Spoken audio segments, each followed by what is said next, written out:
Hey everyone. So I'm going to talk about something which is maybe a little bit less sexy and less of a sort of positive vision by itself, but I do think it's important to sort of unlock these positive futures that we've been hearing a lot about. Thank you. Yeah, I think it's not a positive future by itself, but it unlocks a lot of the positive futures we've been hearing about just now from the previous speakers. So I'm going to talk about basically one thing. So it's AI risk management across the value chain. I was going to talk about interventions across the value chain, but I only have 7 minutes. So my objective is really just to make the case for one type of risk management, and this is post-market monitoring. I've chosen this because I think some people find it contentious. You know, it sort of has connotations of government overreach in some spaces, and I think it's also like quite a neglected form of risk management. I think a lot of the thinking we're seeing currently around risk management focuses further up the AI value chain. So that's my objective, to make the case for some implementing post-market monitoring for AI, advanced AI. So yeah, I will first kick off with some of the assumptions that I have, and I won't sort of justify them all in full because of the time, but if anyone doesn't agree with any of these, I would love to hear in the questions or hear after. But the first one is my institute, me personally, I think government intervention is needed to reduce AI risk for a number of reasons, and we can talk about them. Secondly, I think there is currently a massive information asymmetry between companies and governments, and this is a problem for governments if there is going to be intervention for making sort of evidence-based and thoughtful policy. As I mentioned earlier, sort of AI risk management currently is looking sort of further up the AI value chain. People are talking about compute governance, sort of like model evaluation before it goes to market. I think there are some issues with this because it focuses on harms that we will foresee, and there's definitely a case that advanced AI will sort of cause harms that are not always predictable. Because of some of those things, I think current preventative interventions will likely fail. To take one example, like I mentioned, model evaluations.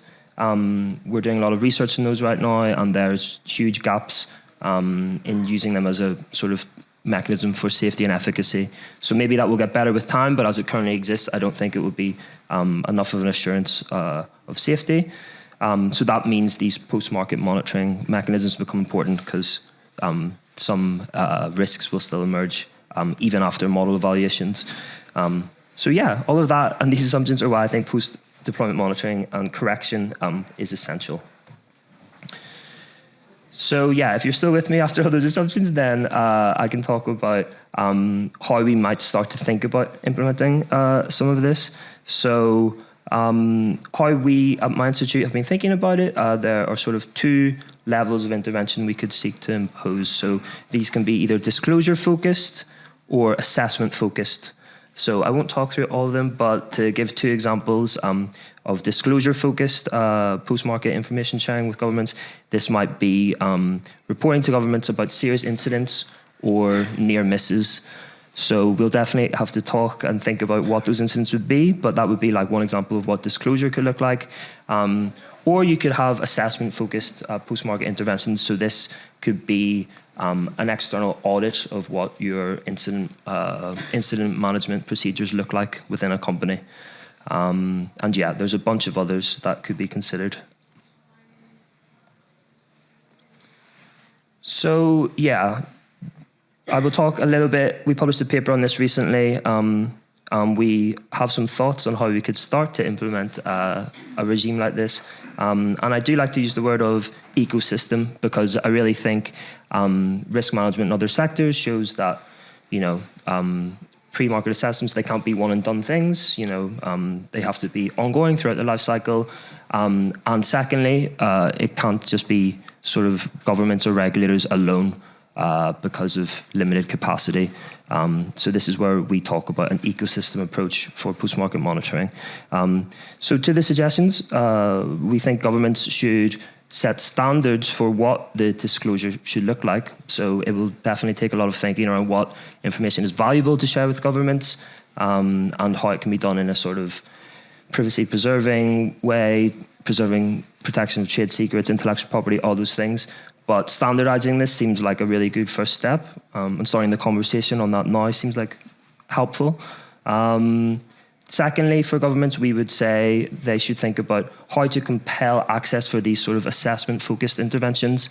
So I mentioned audit. We have been engaging a lot in the UK with the AI Safety Institute, and there were some commitments around access for governments, but they're not always being sort of, implemented. Access is a bit shaky, not always clear what model you're getting access to. So government standardizing this and sort of compelling access for post-market monitoring seems important. Third suggestion for governments is funding research. I think that sort of is self-explanatory, but yeah, we need to ground this in evidence, and governments should fund work in this space. And the fourth one is, building monitoring capacity and expertise. So, 1 minute, okay. So yeah, those are suggestions for governments. 4 suggestions for AI companies. So I mentioned that they did commit to a sort of transparency and access voluntarily. So a good first step would be to sort of really follow through and implement this.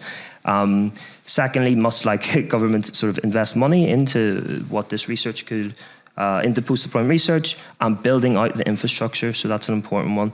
The practicalities of implementing this is important.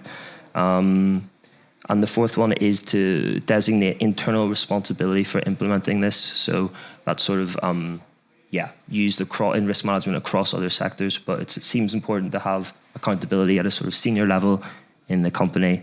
So it's clear if something goes wrong, who is accountable. I will leave it there. Is there time for questions? Yeah.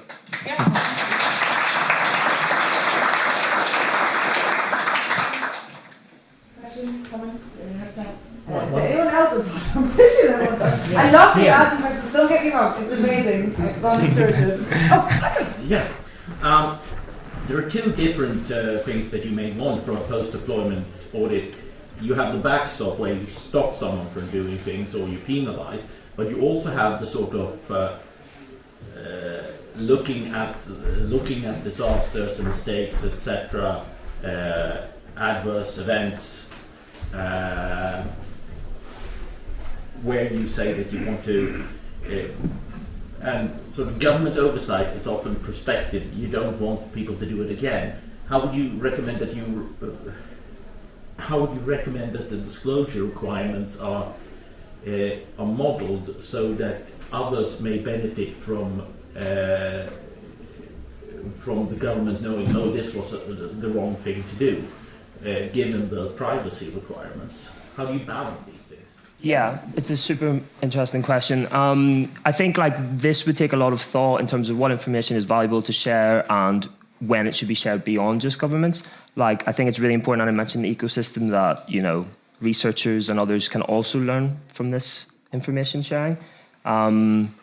Just to take one example, GPT-4o was released, and that obviously had sort of like voice capabilities, advanced conversational capabilities, and then that was at some point rolled back for just safety concerns.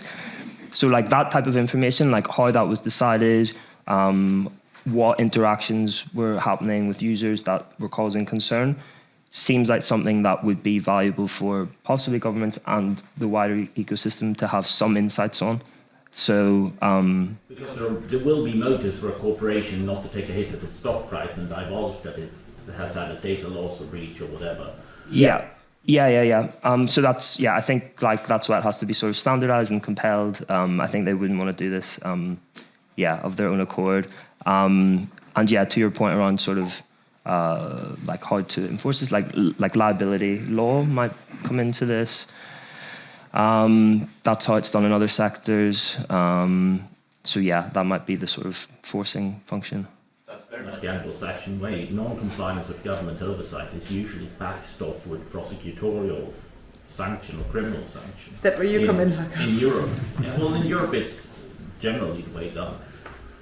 Yeah, it is. And my work focuses on Europe as well. I'm based in Brussels. So that's probably where my logic's coming from. Thank you so much, Connor. Thank you.